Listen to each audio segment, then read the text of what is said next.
दोस्तों, civil cracker के YouTube channel पर आपका हार्दिक स्वागत है।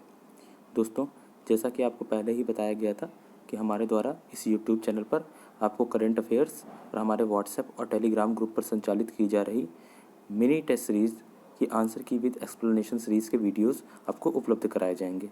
इसी कड़ी के तहत आज आपको 11 जून का करंट वीडियो उपलब्ध कराया जा रहा है। दोस्तों, इसके अलावा हमारे द्वारा व्हाट्सएप और टेलीग्राम ग्रुप पर मेगा टेस्ट सीरीज़ का भी संचालन किया जा रहा है। मेगा टेस्ट सीरीज़ से संबंधित जानकारी प्राप्त करने के लिए आप डिस्क्रिप्शन में दिए गए व्हाट्सएप और टेलीग्राम लिंक पर जाकर वहां पर मेगा टेस्ट सीरीज़ से संबंधित जानकारी प्राप्त कर सकते हैं। और दोस्तों, जैसा कि आयोग का उत्तर प्रदेश लोक सेवा आयोग का वार्षिक कैलेंडर भी जारी किया जा चुका है, तो अगस्त, सितंबर और अक्टूबर माह में बड़ी परीक्षाओं का आयोजन से लोक सेवा आयोग के द्वारा किया जाएगा। तो उसको ध्यान में रखते हुए ये करंट नोट्स आपकी परीक्षा के लिए एक बहुत ही महत्वपूर्ण ट्रम्प कार्ड साबित हो सकते हैं। इसलिए करंट अफेयर से संबंधित जो भी वीडियो इस चैनल पर अपलोड किए जा रहे हैं, आप उनको देखिए, उनको शेयर करिए ताकि आपके और दोस्त भी देख सकें और उसका लाभ उठाइए। चलिए दोस्तों, आज करंट की तरफ आगे बढ़ते हैं। आज 11 जून का करंट है। इसका पहला बिंदु है पर ड्रॉप मोर क्रॉप के लिए 4,000 करोड़ रुपए भारत सरकार ने आवंटित किए हैं। पर ड्रॉप मोर क्रॉप, भारत सरकार ने वर्ष 2020-21 के लिए प्रधानमंत्री कृषि सिंचाई योजना के प्रति पर ड्रॉप मोर क्रॉप के लिए 4,000 करोड़ रुपए आवंटित किए हैं। भारत सरकार ने पर ड्रॉप मोर क्रॉप घटक को लागू करने के लिए धन आवंटित किया है और राज्य सरकारें लाभार्थियों की पहचान करेंगी। इसके साथ ही भारत सरकार ने विशेष नवाचारी परियोजना को लागू करने के लिए नाबार्ड यानी कि national bank for agriculture and rural development के साथ 5,000 करोड़ रुपए के माइक्रो इरिगेशन फंड कॉप्स के निर्माण की जानकारी भी दी है।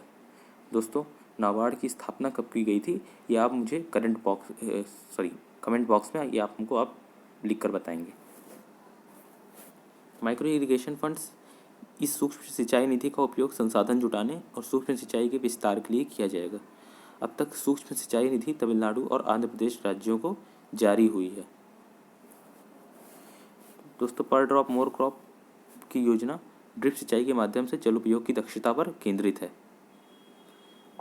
जैसा कि हम जानते हैं, ड्रिप सिंचाई की पद्धति आजकल कृषि में काफ़ी प्रचलित है ताकि हर एक बूंद का किसानों के फसलों उत्पादन में प्रयोग किया जा सके। इसका उद्देश्य उर्वरक उपयोग, श्रम व्यय और लागत को कम करना है। भारत सरकार केसर और हींग उत्पादन को बढ़ावा देगी।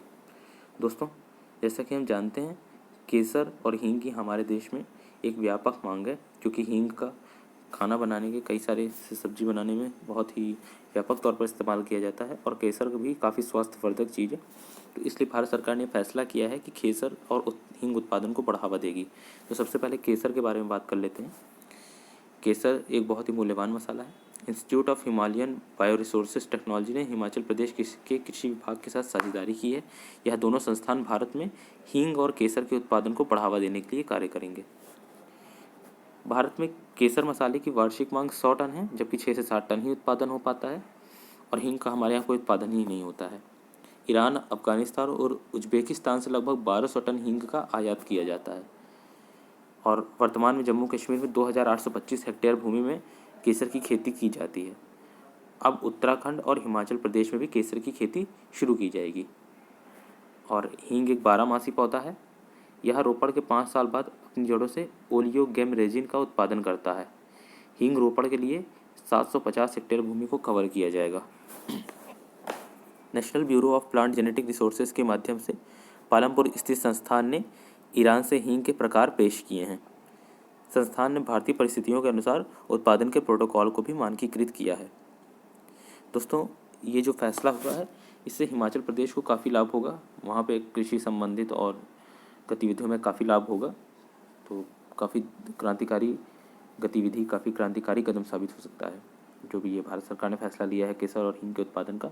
इससे हमारा हींग के जो आयात करते हैं हम, जो दूसरे देशों पर निर्भरता है, वो भी थोड़ा कम होगी।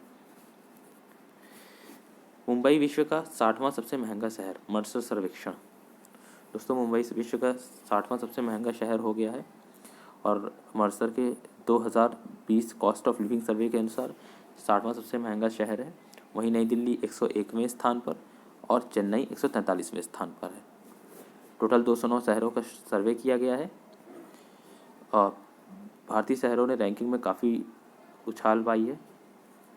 और दोस्तों इस सूची में सबसे ऊपर है हांगकांग और इसके बाद तुर्कमेनिस्तान में अशगाबाद है।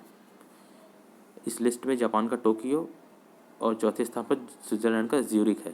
न्यूजीलैंड 6वें स्थान पर। तो दोस्तों हांगकांग सच में सबसे ऊपर है और भारत का शहर मुंबई 60वें स्थान पर है। दोस्तों भारत का पहला वर्चुअल व्यापार मेला आयोजित किया गया है। हस्तशिल्प के लिए निर्यात संवर्धन परिषद ने लगभग 200 भारतीय निर्यातकों के लिए 4 दिवसीय वर्चुअल मेले की मेज़बानी की है। दोस्तों जैसे कि हम जानते हैं कोविड-19 महामारी का प्रकोप चल रहा है, तो इसलिए इस समय जो भी सम्मेलन कराए जा रहे हैं वो वर्चुअली कराए जा रहे हैं। और इस 4 दिवसीय व्यापार मेले से 153 करोड़ रुपए के व्यापार के अवसर उत्पन्न हुए हैं। और दोस्तों जैसा कि जानते हैं कि वर्चुअल व्यापार मेले में लागत भी कम लगी है और इसमें जो है एक फिजिकल स्टॉक लगाने में 1.5 लाख से 2 लाख रुपए तक की जो कॉस्ट आती थी वो 10,000 रुपये हो गई इस बार की कॉस्ट। तो काफ़ी कॉस्ट भी बची है इससे।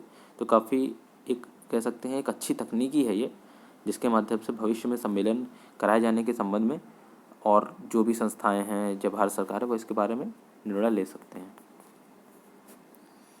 और इसमें एक विदेशी खरीदार एक स्टॉल पर क्लिक करता है, उसे विक्रेता के उत्पाद की तस्वीरें और वीडियो के लिए निर्देशित किया जाता है। यदि खरीदार रुचि रखता है तो उसे जूम या स्काइप के माध्यम से तत्काल बातचीत के लिंक प्रदान किए जाएंगे। यदि वह ऑर्डर देता है तो उसे कुरियर सेवाओं के माध्यम से सामान भी डिलीवर किया जाएगा। रमन मैग्सेसे पुरस्कार रद्द। नोबेल पुरस्कार के एशिया संस्करण के रूप में माने जाने वाले रमन मैग्सेसे पुरस्कार को कोविड-19 महामारी के कारण इस वर्ष रद्द कर दिया गया है। दोस्तों ये तीसरी बार है जब रमन मैग्सेसे पुरस्कार को रद्द किया गया है। इसके पहले 1970 वित्तीय संकट, 1990 में जब फिलीपींस में भूकंप आया था, उसके बाद इसको रद्द किया गया था। इस बार कोविड-19 महामारी के कारण रद्द किया गया है। यह पुरस्कार मनीला बेस्ड फाउंडेशन द्वारा प्रदान किया जाता है और द्वितीय विश्व युद्ध के बाद फिलीपींस गणराज्य के तीसरे राष्ट्रपति के नाम पर इस पुरस्कार का नाम रखा गया है। दोस्तों रमन मैग्सेसे अवार्ड एशिया का सबसे बड़ा अवार्ड है। इसे एशिया का नोबेल प्राइज़ कहा जाता है। इसकी स्थापना 1957 में 1957 में रॉकफेलर ब्रदर्स फंड और फिलीपींस सरकार ने की थी। ये फिलीपींस के तीसरे राष्ट्रपति रमन मैग्सेसे की याद में किया गया था। उनकी मृत्यु मार्च 1957 में एक हवाई दुर्घटना में हुई थी। यह अवार्ड प्रत्येक वर्ष एशियाई देशों में उत्कृष्ट काम करने वाले लोगों को दिया जाता है। दोस्तों जैसा कि हम जानते हैं पिछले साल रवीश कुमार जो कि एक पत्रकार हैं, रवीश कुमार जी को ये रमन मैग्सेसे अवार्ड दिया गया था। तो इस बार का खैर रमन मैग्सेसे पुरस्कार को रद्द कर दिया गया है। दोस्तों आज का करंट यहीं समाप्त होता है। आप हमारे इस वीडियो को लाइक करिए और हमारे चैनल को सब्सक्राइब कर लीजिए ताकि हम जो भी वीडियो अपलोड कर रहे हैं वो आप तक पहुंचते रहें। हम जल्द ही कुछ और वीडियोस लेके आपके सामने उपलब्ध होंगे। तब तक के लिए नमस्कार।